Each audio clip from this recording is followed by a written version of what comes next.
Welcome back. We're now looking at our second set of instruments this semester, and these are the percussion instruments. You can read what it says here on the screen. Here's some examples of different kinds of percussion equipment. Mostly, we think of them as drums, but it's, you can shake things, you can smack them together, you can drop them. There's lots of ways. Here's the fun definition.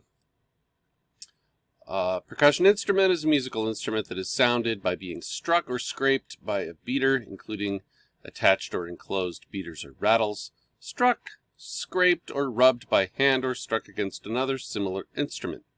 The percussion family is believed to be the oldest musical instruments following the human voice. First one we're going to discuss is the snare drum. Snare drums were once used as weapons of war, and they used them as signaling devices to tell the column of troops whether to advance or retreat or turn left or right in battle. Pretty effective. Sometimes they were paired with bugles,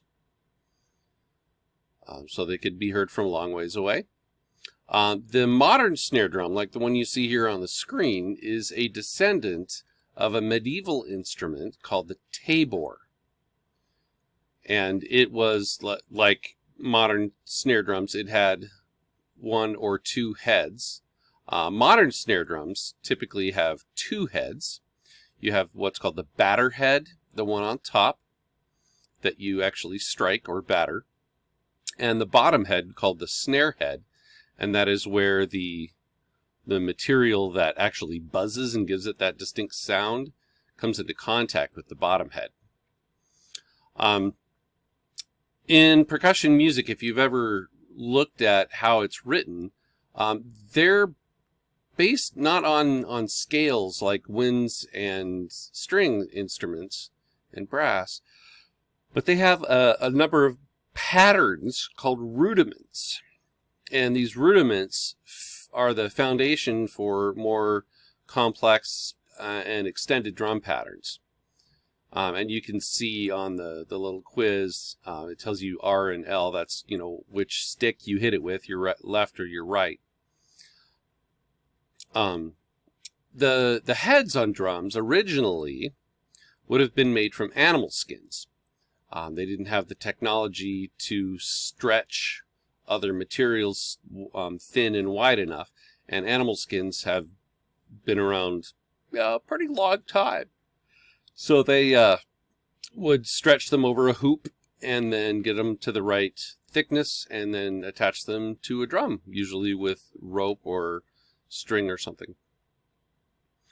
The rudiments that we talked about, there are 40 that are recognized by the International Percussive Arts Society. And that is like the standard set. So in addition to having to know how to play all the scales on mallets and everything else, percussionists have the additional task of learning how to play all 40 of these rudiments so that they can use them in playing their music. Most modern snare drums have what's called a snare along the bottom on the snare head, and they're typically made from metal. It lasts longer than other materials, and you can shape it into whatever you want. So that is the most common. Sorry, I'm yawning.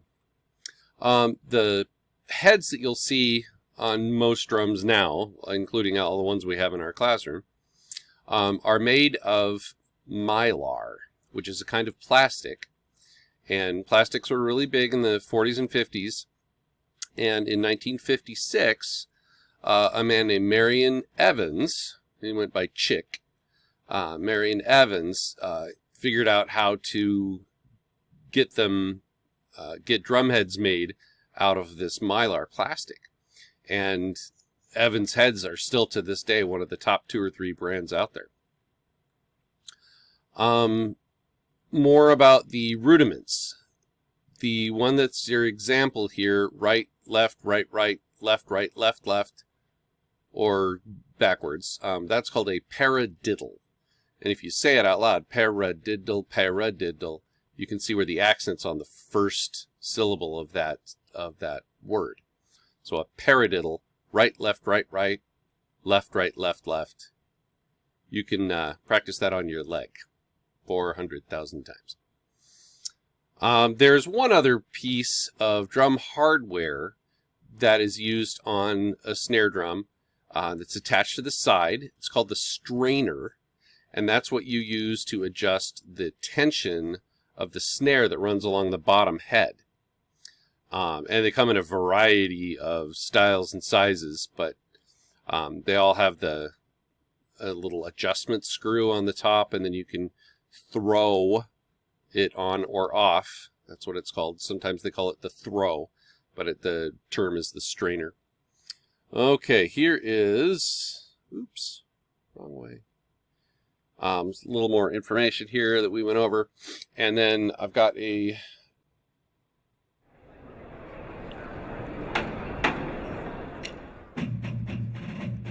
so this is a traditional snare drum cadence called the Connecticut halftime. It's all based on rudiments.